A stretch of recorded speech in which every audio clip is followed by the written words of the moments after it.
The execution of a deserting German soldier. This black and white photograph showing a German soldier in front of a firing squad is often shared on social media with the claim that it documents the execution of a Wehrmacht deserter by his own comrades during the Second World War. This is another misinterpretation. At first glance, the composition appears overly theatrical. The firing squad is not lined up parallel to the wall, but arranged in a V formation that places the soldier on the left significantly closer to the condemned man.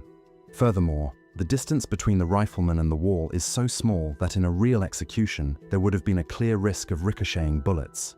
The definitive confirmation comes when the original source is located. The image is a still from a West German film entitled Kirmes, or The Fair in English, directed by Wolfgang Stauter and released in 1960. The film tells the story of a young Wehrmacht deserter who in the last days of the war seeks refuge in his hometown but ends up being executed by an improvised firing squad.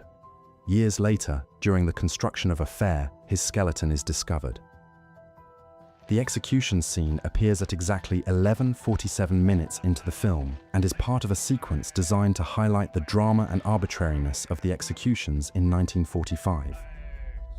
For those who want to explore in greater detail this terminal and chaotic phase of the war as seen from the German side, I suggest my video about Willi Herold, the 19-year-old boy who, dressed in a stolen Luftwaffe captain's uniform, ordered arbitrary executions without trial against deserters and alleged looters in 1945.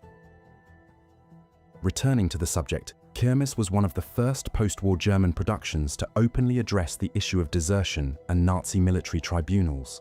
Although it is based on real historical events, it is estimated that between 15,000 and 20,000 German soldiers were executed for desertion. The image in question belongs to the realm of cinematic fiction, not documentary archive. Number 3. A sniper falling from a tower. This photograph showing a soldier falling from a tower after being hit has been widely circulated on the internet with the following description. The exact moment an Axis sniper is shot down and falls from a tower during a battle in Italy. The claim is false. A careful analysis reveals several clues that are incompatible with a real combat shot. The body does not fall inertly, but in a controlled posture that ensures a landing on its back, typical of stunt falls. In addition, the exact point of impact is hidden by debris, a common technique in cinema to conceal mattresses, boxes, or in later productions, airbags. The absence of this supposedly sensational image in any military archive, war press, or specialized book on the Italian front is equally revealing. And here is its true origin. It comes from a still from the 1958 American film Darby's Rangers, directed by William Wellman and starring James Garner. The man performing the fall is one of the most renowned stuntmen of the time, probably Dick Crockett or Bob Heron. The complete scene appears at 5:36 in a clip from the film posted by Warner Bros. Classics on its YouTube channel, where the sequence of the man falling from the top of the tower can be verified. Darby's Rangers was one of many Hollywood productions in the late 1950s that recreated real operations from the Second World War. Therefore, what we see is not a sniper killed in combat, but a carefully rehearsed stunt for the big screen filmed 14 years after the end of the war. Number 2. The Crying Young Soldier. This is one of the most famous images that has been passed off as authentic from the Second World War. It shows a teenager crying inconsolably while another soldier tries to calm him down, and is often shared with the following caption: "Child soldiers of the Volkssturm, or the last German units in April 1945, terrified by the Allied advance."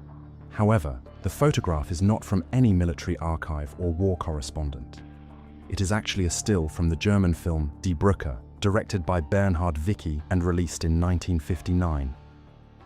Considered one of the masterpieces of German anti-war cinema, it is based on the real experience of the writer Gregor Dorfmeister, who at the age of 16 was drafted into the Volkssturm in the last days of the Third Reich.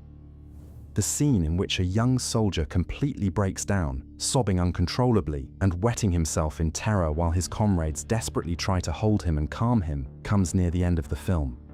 The boy having the breakdown is Klaus Hager, played by Volker Lechtenbrink.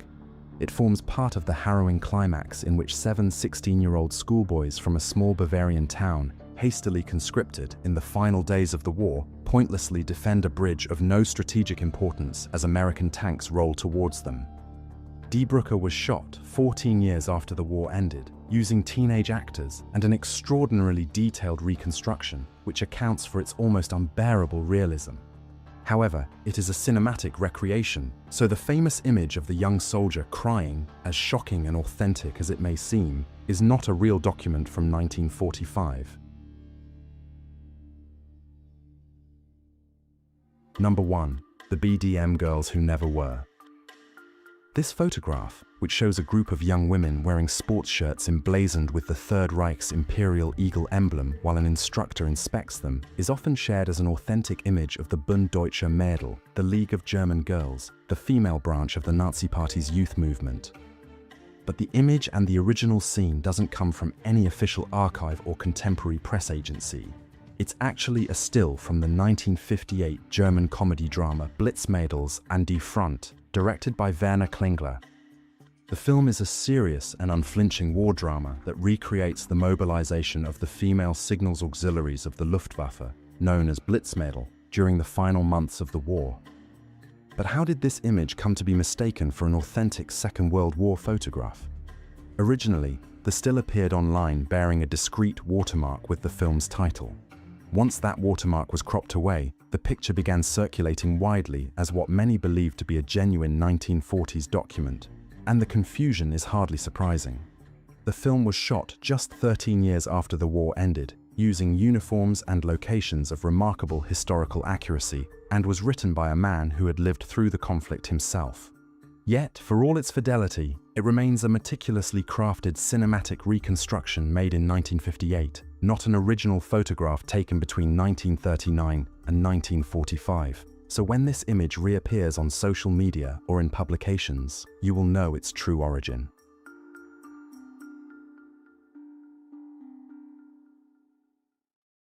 Wir sind des Geiers schwarzer Haufen. This is the Mutual Broadcasting System. That's the tale of a Europe in turmoil. On this battle depends the survival of civilization.